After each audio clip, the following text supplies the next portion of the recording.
DroneTalks is an online platform to spread ideas and to educate in the drone ecosystem. At DroneTalks, we discuss technology, regulatory, business and ecosystem topics openly with industry leaders to enable and foster innovation for a better future. Hi everyone, I'm Esther Kovac, CEO and founder of DroneTalks, and today I am talking with Vadim Tarasov, who is the chair of the board of the UAVOS. Hi Vadim. Hi Esther, very nice to talk with you here. So I know Vadim, you are a very busy man. I can see you sitting in a car.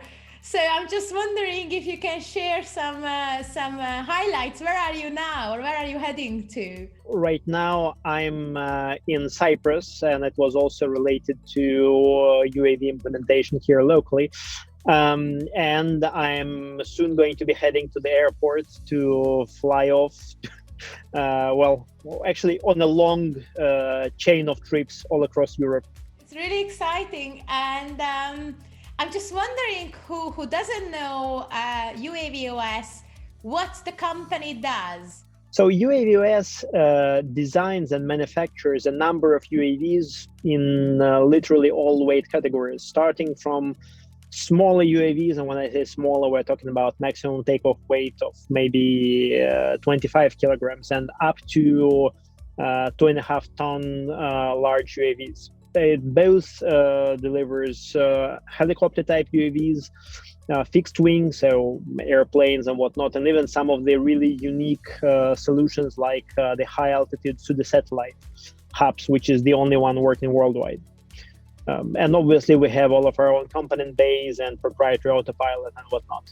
That sounds really interesting. So I went through your LinkedIn profile, as I always do, and I saw that they finished the uni in math.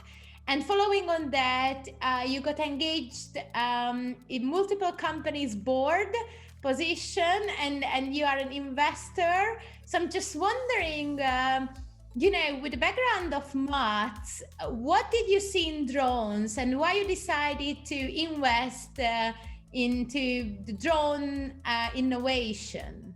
I started investing initially quite some time ago, maybe back in 2008. And initially I was omnivorous. I invested in e-commerce, in entertainment, all across the board. But maybe about 5 years ago, I started focusing on really deep tech companies. So companies which have a very solid technological base. And doing some research, I also saw that what are the biggest fields which are going to disrupt, a lot of traditional industries. And obviously UAVs, so unmanned aviation in general, is one of such industries. So the markets are huge. We're talking about things like unmanned delivery of cargo, so disrupting the logistics industry, unmanned passenger transportation. I mean, everybody is talking about this for quite some time. I mean, starting with terrestrial, where you have guys like Uber, Lyft and whatnot, who are all dreaming and aspiring of unmanned transportation, and up to aerial companies, which there are a few these days as well. And basically this is, and there are obviously a number of other things like unmanned inspections, defense markets, security markets, and whatnot, right? So the scope of application is huge. At the same time, it's very difficult to enter these markets. I mean, you can see maybe 1,000 different companies just manufacturing small drones, the toys. But unfortunately or fortunately for like the really serious companies, none of these solutions are scalable to become really big industrial grade solutions. It just requires a substantially different level of technology to sort of go to address, the real industrial needs. And UAVOS is one of the companies which has very solid underlying technology in the base of all solutions. So that was sort of a natural choice. I'm engaged with a few startups. I'm in a board of the advisors. And, when we talk with investors, there is always this worry about the regulation and this uncertainty, because it's not like a fintech company. There are really heavily regulated field because of safety concerns. So I'm just wondering, as an investor, did you see this business riskier than e-commerce or other businesses, or you didn't really, had this worry? Obviously, regulations come into play in a very, let's say, in a very heavy way in this business. But by the way, when you're talking about regulations, look at fintech industry. It's also regulated, right? And at one point, you have a company which is worth a lot, and then a regulation comes in, or Brexit happens and whatnot, right? So, and the regulations change all of a sudden, and some companies survive, others don't, right? So, obviously, UAVs is a super regulated field, and the regulations, they differ from country to country, from depending on the weight class of the UAVs, depending on where exactly you're flying, what type of missions you're doing. But, well, first, regulation is something to be set, right? And you need to wait for them to mature and to be ready to comply with these regulations, right? And that's it on the one hand. On the other hand, even today, there are a number of markets which already allow the application of UAVs without any issues. So as of today, we're both selling the UAVs and performing services powered by UAVs in a number of countries, and obviously fully compliant with the regulations. Or in some countries, there are even no regulations in this sense. Yes, and talking about UAVOS, I'm just wondering. I went through the webpage, and also you mentioned the solution is not like these smaller drones, but more like converted from traditional helicopters to UAVs. So I'm just wondering why is that good? Then start from zero to manufacture a drone. We actually have both the drones which we manufacture from scratch, but also the converted UAVs, as you very correctly mentioned. So the key thing there is the following. So usually when you develop your own UAV or your own aircraft, be it manned or unmanned, right? There are a number of things where everything can go wrong, right? Failures can occur regardless of how much quality you put into the product, right? It's basically an untested or unproven product till it has a certain number of flight hours. We try to reduce this by taking an existing proven aircraft, be it a helicopter like Robinson R-22 or CH-7 or a couple of others, or an airplane. And then basically we take this fully tested aircraft and we take our autopilot, which also has been tested by hundreds of thousands now hours of flights, right, on all sorts of different UAVs, and we combine them. Yes, it still has some inherent risks, right, in the combination of technology, but you have a lot less points where things can go wrong. So you need to, you basically combine two solutions which are quite mature already. So this is the first benefit to the whole thing, and probably it would be a lot easier to let's say comply to the regulations using such proven solutions. And the second is basically related to the speed of delivery, right? So when you're delivering a UAV to the market, if you have to build them from scratch, it takes a substantial time, especially if we're talking about a large one. And in this case, we can basically take a number of existing helicopters or airplanes and very fast we'll convert them into unmanned. So it's delivery time and it's risk mitigation in general. So safety measures. It sounds really, really promising. And you know, with that experience, I'm just wondering if you have a real life use case. What's the social impact of your use cases, or how do you see, you know, when you have your product flying over, I don't know, people's house or flying over in a city, maybe potentially. I'm just wondering, did you receive any feedback from the communities involved? So first, let me talk about the social impact. So first of all, now we're, let's say, delivering the services in terms of unmanned transportation in the area, in a let's say, fairly rural area. It's with a large, shall we say, oil and gas company that needs deliveries between regions that have very difficult access by any terrestrial means. And right now they're using manned helicopters to do these services, which is not as efficient and substantially more expensive. Plus, the pilots many times have to fly in very harsh weather conditions, so it's putting potentially a human life at risk. In our case, well, even if the worst is to happen, there is no human casualties involved. So this is the sort of the first point.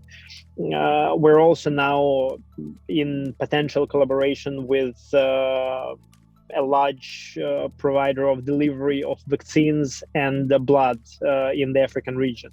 So that obviously has a very clear social impact, right?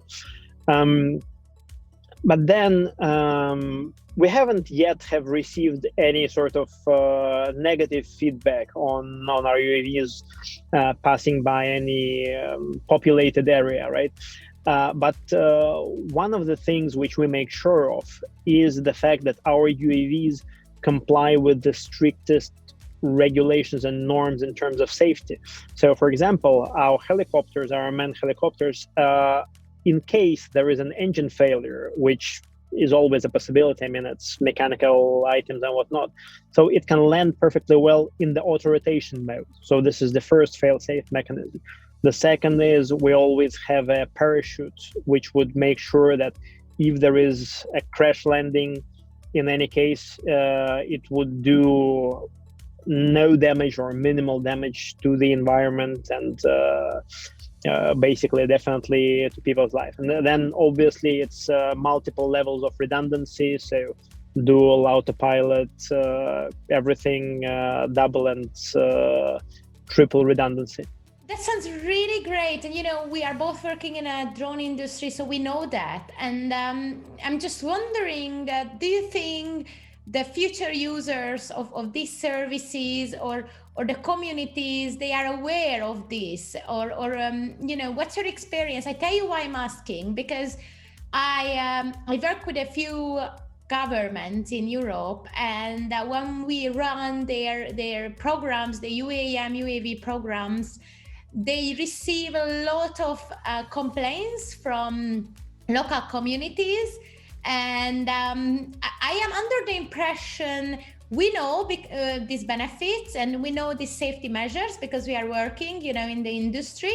But somehow the people involved in a different level who just see the solution, they are not really aware of that this drone may deliver blood or vaccination or other benefit for actually them. So I'm just wondering, what can we do as industry to kind of enable this knowledge, or do you think should we worry about these complaints?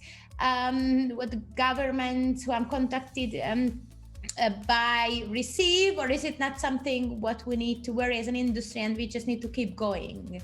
Well, I think obviously we should take these complaints into account and do our best sort of to address these concerns, because some of the concerns are extremely valid. I mean, think about even things like last mile delivery, where things can to a certain extent be done by the UAVs. On the one hand, the technology is definitely super useful. On the other hand, you can expect that if the landing is not super accurate, anything can happen. Imagine a drone landing with a difference from the target of just 30 centimeters. And instead of landing on a well-defined sort of delivery pad, it would land somewhere else and the child is playing in the yard. And this can lead to very shall we say, disastrous consequences, right?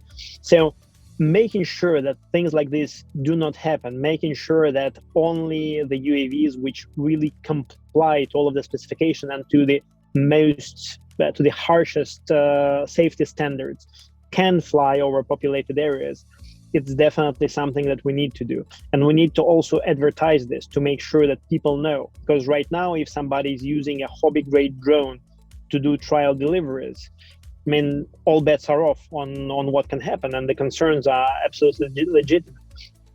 The other point is that definitely today, any of the aircraft like a helicopter or multi-copter type drone definitely generates some noise, and this, I mean, regardless, you'll have this problem for some time now till there is a certain workaround which can be found.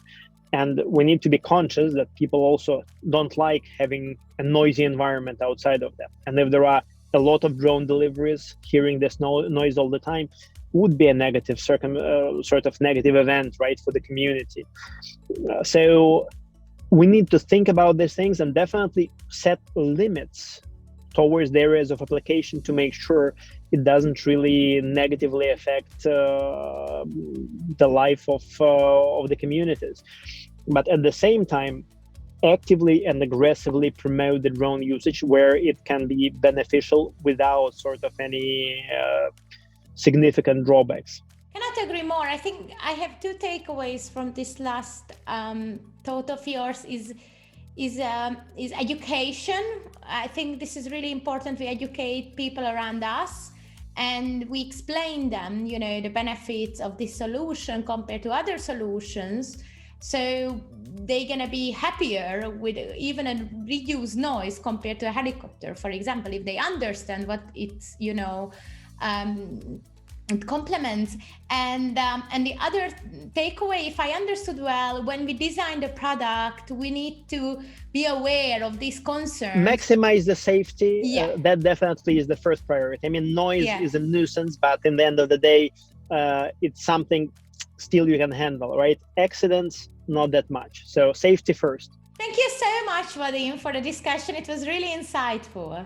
Thanks a bunch to you, Esther, and looking forward to talking again. And let me know if you have any interest in other solutions related to UAVs, like some of the other things I've mentioned, like the wireless in-flight wireless charging for drones or the precision landing systems. These are some of the things we are working with together with UAVOS to make sure that our solutions comply to the best safety standards. Sounds awesome. Thank you, Vadim. Thanks a bunch. Brought to you by DroneTalks Online, a platform designed to spread ideas and educate in the drone ecosystem. Search for DroneTalks.online to hear from more of our industry leaders and to find out how you can get involved.